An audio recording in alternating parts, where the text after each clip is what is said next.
Microsoft পাওয়ার পয়েন্টে animation তৈরি করার জন্য আমাদের যে যে উপাদানগুলো লাগবে, যে উপাদানগুলো আমরা অনলাইন থেকে কালেক্ট করব, সেই উপাদানগুলো আমরা কোথায় পাবো অনলাইনে, সেই বিষয়ে আমি আজকে দেখাবো।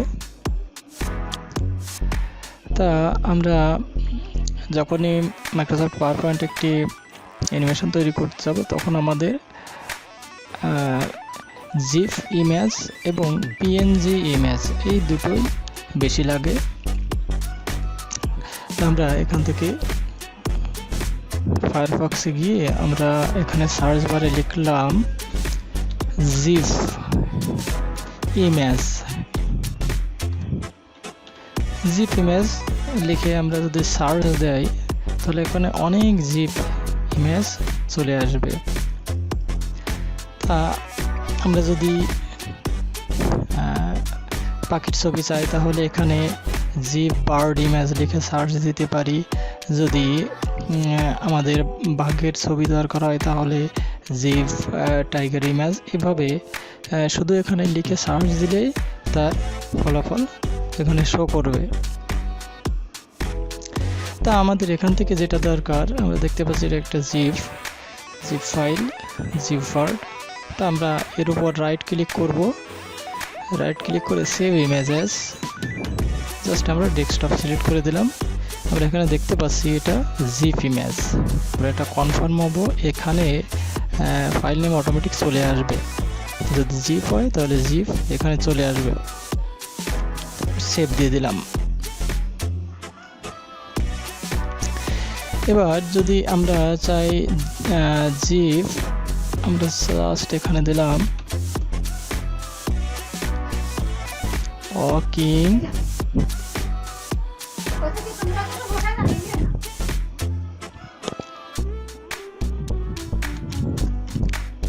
Girl, zip walking girl. আমরা এটা লিখে সার্চ দিলাম, দেখতে পাচ্ছি যে এখানে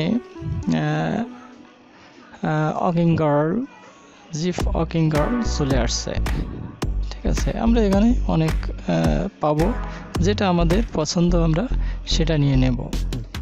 আমরা মাইক্রোসফট পাওয়ার পয়েন্টে যে কন্টেন্ট তৈরি করব, আমাদের কন্টেন্টের সাথে সামঞ্জস্যপূর্ণ আমরা জিপ ইমেজ এখান থেকে নিব। তা আমাদের যেটা দরকার হয় আমরা এখান থেকে সেটা নিব। এখানের উপর রাইট ক্লিক করব, রাইট ক্লিক করে সেভ ইমেজেস, ডেস্কটপ আছে, ডেস্কটপ সিলেক্ট করে দিলাম। এরপর আমরা যদি ব্যাকগ্রাউন্ড হিসেবে যে ছবিগুলো ব্যবহার করব, সেক্ষেত্রে আমরা জাস্ট ব্যাকগ্রাউন্ড লিখে সার্চ দিলে হবে আমরা কিসের ব্যাকগ্রাউন্ড চাচ্ছি। আমরা প্রাকৃতিক দৃশ্যে বা আমরা জঙ্গলের ছবি, জাস্ট ব্যাকগ্রাউন্ড হিসেবে আপনি কোনটা ব্যবহার করতে চান। তো আমি এখানে ফরেস্ট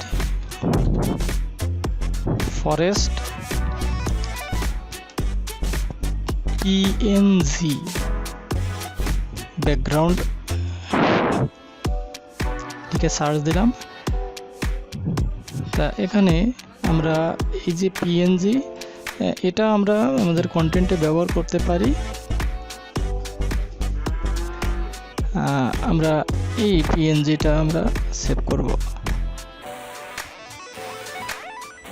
ডেস্কটপ দিয়ে দিলাম, পিএনজি সেভ হয়ে গেল।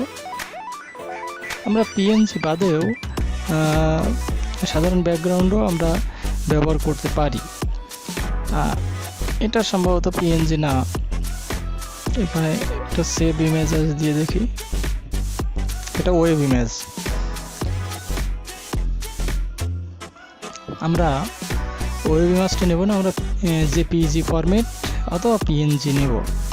তা আমরা ফরেস্ট, এটা পিএনজিটা কেটে দিলাম। আমরা জাস্ট এখানে ফরেস্ট ব্যাকগ্রাউন্ড লিখে আমরা সার্চ করলাম। আমরা দেখতে পাচ্ছি এখানে অনেক ছবি আসছে। আমরা এই যে একটা ছবি আছে, আমরা এই ছবিটাই, এটা ইমেজ, আমরা এখান থেকে জেপিইজি দেখতে পাচ্ছি, এর ফরম্যাটটা, এটা একটা ছবি। তো আমরা এটাও ব্যাকগ্রাউন্ড হিসেবে, অ্যানিমেশন ব্যাকগ্রাউন্ড হিসেবে ব্যবহার করতে পারি। তো আমরা এটা সেভ দিয়ে দিলাম। এখানে আমরা অনেক পাবো। হ্যাঁ, এই যে একটা দেখতে পাচ্ছি, এটাও রাইট ক্লিক করে সেভ ইমেজ অ্যাজ ডেস্কটপ, এটাও ওয়েব ইমেজ, এটা দরকার নেই। আমরা দেখব জেপিজি কোনটা আছে। আমরা একটা ওয়েব ইমেজ সেভ করে রাখি ডেস্কটপ। ওকে, আমরা যদি উড়ন্ত পাখির জিপ ফাইল চাই, আমরা জাস্ট লিখব ফ্লাইং ফ্লাইং বার্ড জিপ, আমরা এখানে জিপ লিখে দেই, ফ্লাইং বার্ড জিপ। আমরা এখানে দেখতে পাচ্ছি আমাদের অনেক ছবি চলে আসছে। একটা দেখতে পাচ্ছি ফ্লাইং বার্ডস জিপ, আর জিপ ফাইলগুলো এইরকম অ্যানিমেটেড হতে থাকে। তারপরে এখান থেকে আমাদের যেটা পছন্দ সেটা ডাউনলোড করে নেব। তো আমরা এটা সেভ ইমেজ করে আমরা ডেস্কটপে সেভ করে দিলাম। তো আমরা এবার একটু পাওয়ার পয়েন্টে গিয়ে দেখব যে এই জিপ ফাইলগুলো কাজ করে কিনা। তো আমরা পাওয়ার পয়েন্ট ওপেন করলাম, আমরা বক্সের উপর ক্লিক করে এটা ডিলিট করে দিলাম। আমরা এখান থেকে ইনসার্টে গিয়ে পিকচারে ক্লিক করব। আমরা ডেস্কটপে সেভ করেছি, ডেস্কটপটা সিলেক্ট করলাম। আমরা এই যে একটা জেপিজি ছবি আছে, এটা আমরা ক্লিক করলাম। ক্লিক করলে আমাদের ছবিটা ইনসার্ট হয়ে গেল। আমরা এই যে সিলেকশনটা ক্লিক এবং ড্র্যাগ করে আমরা ছবিটা বড় করে দিলাম। এটা জেপিজি ইমেজ, এটা আমরা ব্যাকগ্রাউন্ড হিসেবে ব্যবহার করতে পারবো। আর যে পিএনজি যে ব্যাকগ্রাউন্ড আছে সেটা আমরা এই ব্যাকগ্রাউন্ড হিসেবে অ্যানিমেশনে ব্যাকগ্রাউন্ড হিসেবে ব্যবহার করতে পারবো।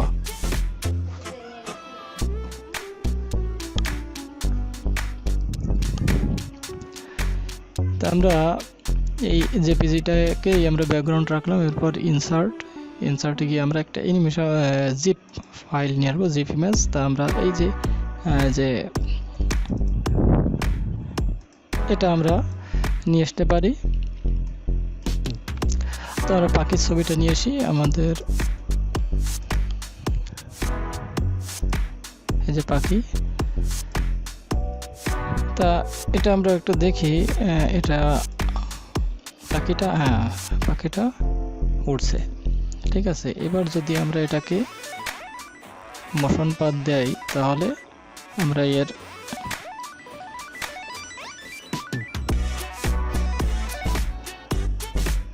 এটাকে আমরা এ পাশে রাখলাম, জাস্ট এ পাশে রাখলাম, বাইরে রেখে দিলাম।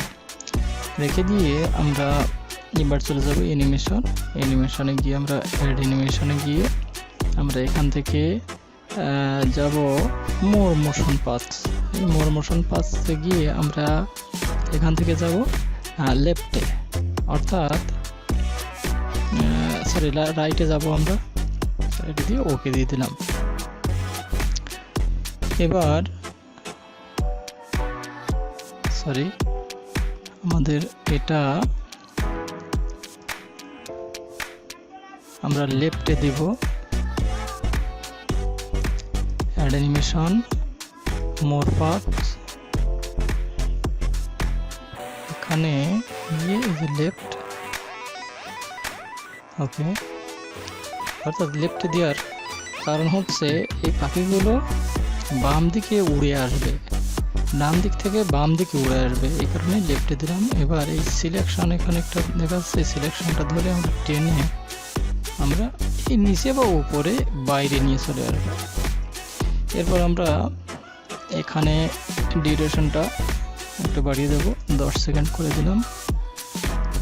এরপর আমরা এই যে অ্যানিমেশন প্যান আছে, এই অ্যানিমেশন প্যানের ইফেক্ট অপশনে গিয়ে আমরা স্মুথ এবং স্মুথিং এটা একেবারে কম করে দিলাম, দিয়ে ওকে দিয়ে দিলাম।